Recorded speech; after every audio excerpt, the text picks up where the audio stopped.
I just want to take a couple seconds to talk about this section on calculating hydrostatic forces on objects that are submerged underneath a hydrostatic fluid.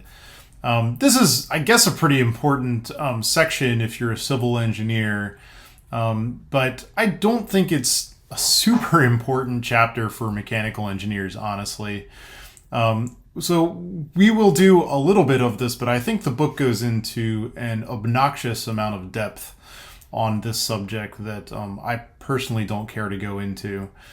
So basically what we're going to do is calculate the forces that a hydrostatic fluid, under pressure exerts on external boundaries.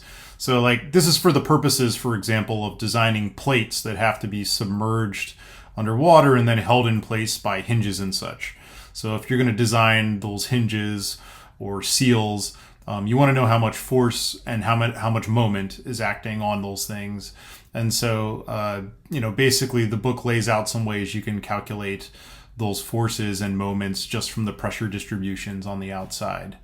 I'm going to be honest, at the end of the day, this is really an exercise in calculus. And we have several other classes in our curriculum for that, so I have no doubt that you guys know how to do calculus at this point. So I honestly, I guess it's kind of interesting, but it's not really fluid mechanics, it's just calculus. So I'm going to blow through this section. I'm going to do substantially less than the book.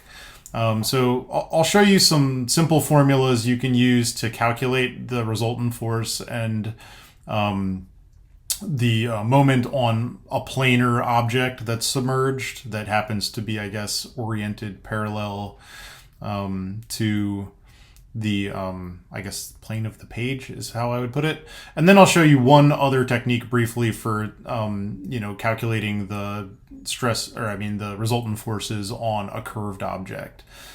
But I guess the reality is for curved objects, I think most people who are working at that level of detail with that level of sophistication in practice, you're going to end up using a finite element solver anyway. Let's not spend too much time on this, frankly.